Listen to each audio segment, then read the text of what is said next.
Guys, ऐसे sentences सब daily life में यूज करते हो, जैसे मैं आपके व्यवहार से सहमत हूँ, वह आपका निर्णय से सहमत नहीं है, मैं तुमसे बात करने के लिए सहमत नहीं हूँ, आप इस काम को करने के लिए सहमत नहीं हो, वह मुझसे मिलने के लिए सहमत नहीं है। दोस्तों, जब कभी भी आपको ऐसे बोलना हो, ऐसा सिचुएशन आ जाए, तब आप इसे इंग्लिश में कैसे बोलोगे? तो देखते हैं कि सबसे पहले इसका रूल। सबसे पहले यूज करना है subject plus helping verb. Guys, helping verb आप यूज करोगे अकॉर्डिंग टू सेंटेंस। जैसा आपका सेंटेंस होगा उसके अकॉर्डिंग आपको हेल्पिंग वर्ब का यूज करना है। इसके बाद लगाना है consent to. Guys, consent to आपका अकॉर्डिंग टू सेंटेंस चेंज हो जाएगा। जैसे कभी हो जाएगा कंसेंट्स टू, कभी हो जाएगा कंसेंटेड टू। इसी तरह से आपका चेंज होगा अकॉर्डिंग टू सेंटेंस। इसके बाद यदि कोई नाउन है तो आपको नाउन लगाना है, या फिर कोई आपका वर्ब है तो आपको वर्ब का फर्स्ट फॉर्म का यूज करना है, प्लस लगाना है ऑब्जेक्ट। ये हो गया गाइस आपका स्ट्रक्चर।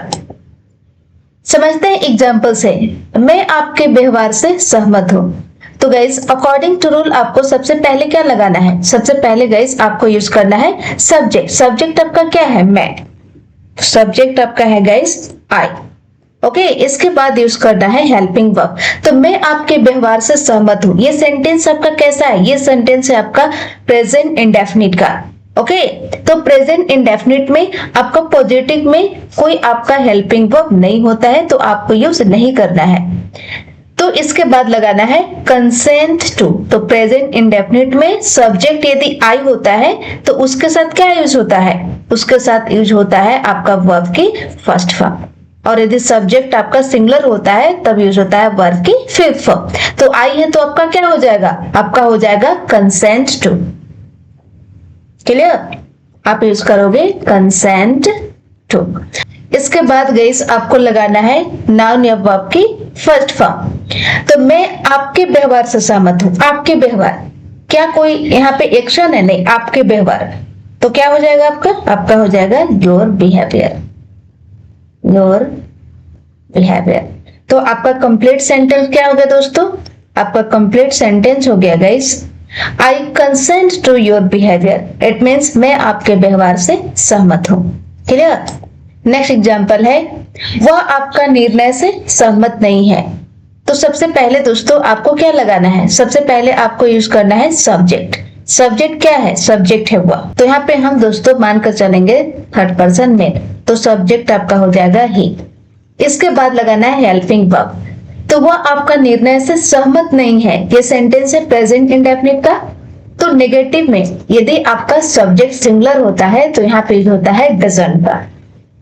तो आप लगा दो यहाँ पे डजंट।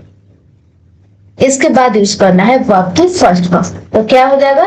कंसेंट हो जाएगा, कंसेंट। प्लस यूज करना है नाउन या वर्ब की फर्स्ट फॉर्म। तो आपका निर्णय, इट मीन्स योर डिसीजन।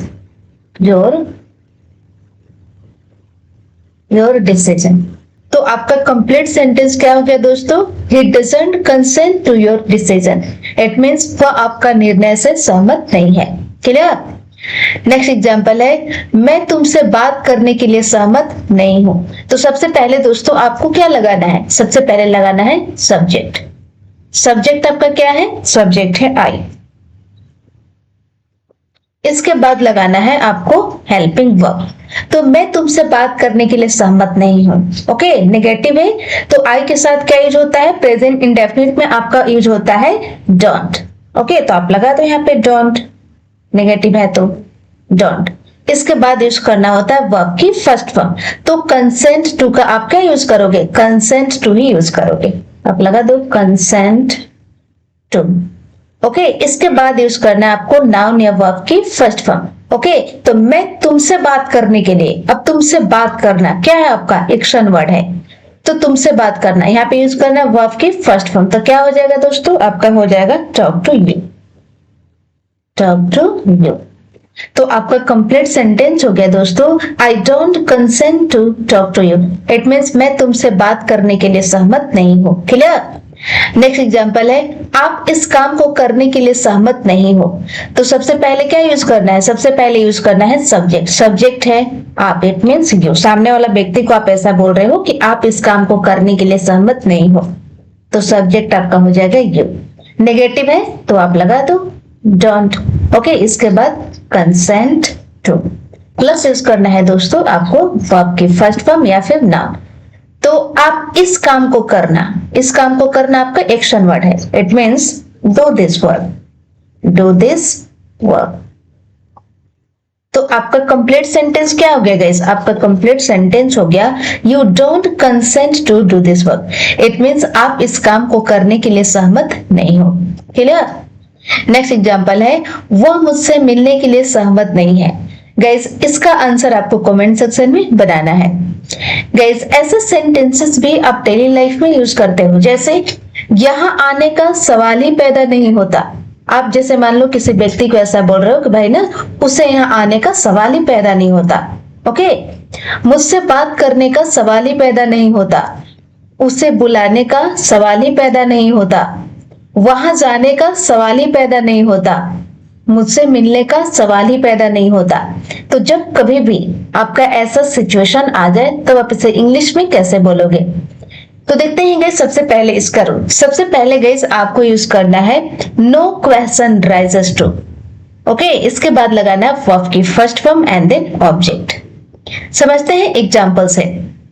यहाँ आने का सवाल ही पैदा नहीं होता, तो सबसे पहले क्या यूज करना है, नो क्वेश्चन राइजेस टू। आप लगा दो नो क्वेश्चन,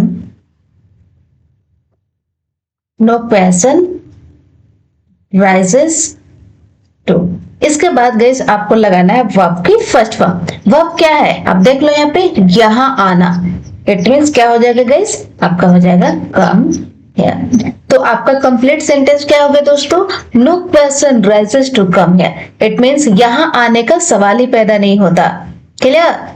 नेक्स्ट एग्जांपल है, मुझसे बात करने का सवाल ही पैदा नहीं होता। तो सबसे पहले आपको क्या लगाना है, सबसे पहले लगाना है नो क्वेश्चन राइजेस टू। आप लगा दो यहाँ पे नो क्वेश्चन राइजेस टू,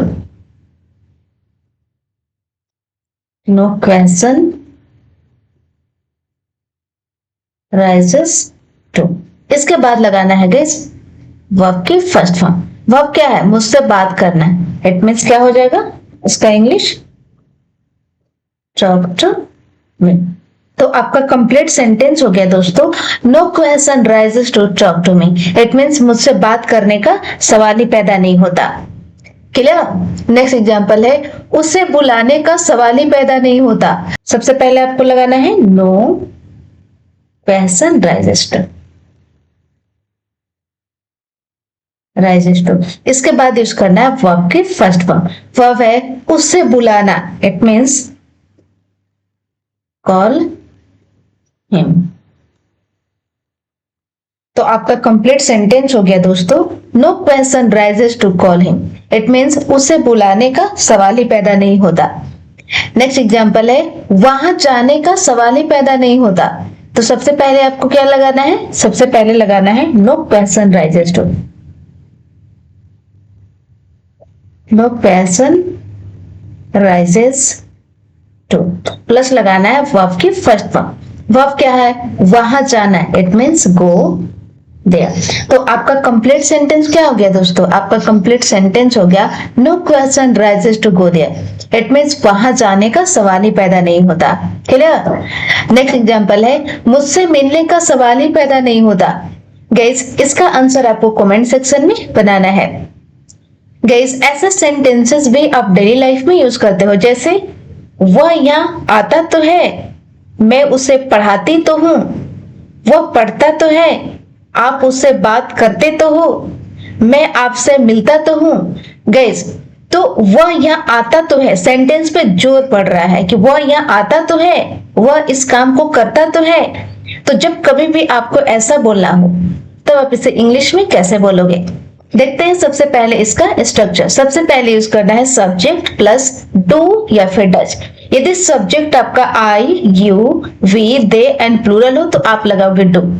और यदि subject he, she, it and third person कोई सिमिलर सब्जेक्ट हो तो आपको लगाना है डज, प्लस लगाना है वर्ब की first form and then object. Okay, ये हो गया आपका स्ट्रक्चर। समझते हैं एग्जाम्पल से।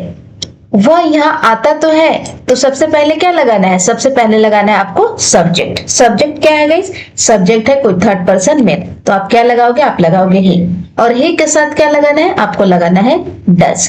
ओके, इसके बाद लगाना है वर्ब की फर्स्ट फॉर्म। वर्ब क्या है? यहाँ आना, इट मीन्स कम हियर। तो आपका कंप्लीट सेंटेंस क्या हो गया? आपका कंप्लीट सेंटेंस हो गया guys, he does come here, it means वह यहाँ आता तो है। नेक्स्ट एग्जांपल है, मैं उसे पढ़ाती तो हूँ, तो सबसे पहले लगाना है सब्जेक्ट। सब्जेक्ट आपका क्या है गाइस? सब्जेक्ट है आई। इसके बाद लगाना है गाइस डू या does according to the structure. तो आई आपका सब्जेक्ट है और आई के साथ क्या लगेगा? आई के साथ लगेगा डू। इसके बाद आपका रूल कहता है कि आप लगाओ वर्ब की फर्स्ट फॉर्म।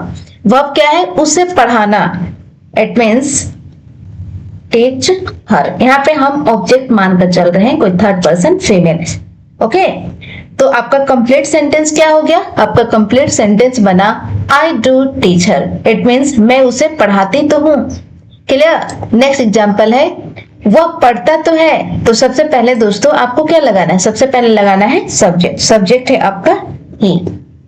इसके बाद लगाना है डू या डज। तो सब्जेक्ट आपका ही है और ही के साथ क्या लगाओगे? आप लगाओगे डज।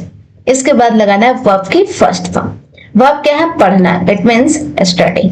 तो आपका कंप्लीट सेंटेंस क्या हो गया? आपका कंप्लीट सेंटेंस हो गया he does study, it means वह पढ़ता तो है। क्लियर? नेक्स्ट एग्जांपल है, आप उससे बात करते तो हो, तो सबसे पहले दोस्तों अकॉर्डिंग टू रूल आपको क्या लगाना है? सबसे पहले लगाना है सब्जेक्ट। सब्जेक्ट आपका क्या है? सब्जेक्ट है यू। ओके, इसके बाद आपका रूल कहता है कि आप लगाओ डू या डज। तो सब्जेक्ट आपका यू है दोस्तों, और यू के साथ क्या यूज होगा? यू के साथ यूज होगा आपका डू। ओके, इसके बाद लगाना है वर्ब की फर्स्ट फॉर्म। वर्ब क्या है? उससे बात करना, तो क्या हो जाएगा? Talk to him. तो आपका कंप्लीट सेंटेंस क्या हो गया? You do talk to him, it means आप उससे बात करते तो हो। क्लियर? नेक्स्ट एग्जांपल है, मैं आपसे मिलता तो हूँ। गाइस, इसका आंसर आपको कमेंट सेक्शन में बनाना है। तो बस गाइस, आज के लिए इतना ही। मिलती हूँ नेक्स्ट वीडियो में। आई होप आपको ये वीडियो पसंद आया होगा। तो आप कमेंट सेक्शन में consent to, no question raises to and do और डज से एक एक सेंटेंस बनाकर जरूर लिखें। Thank you.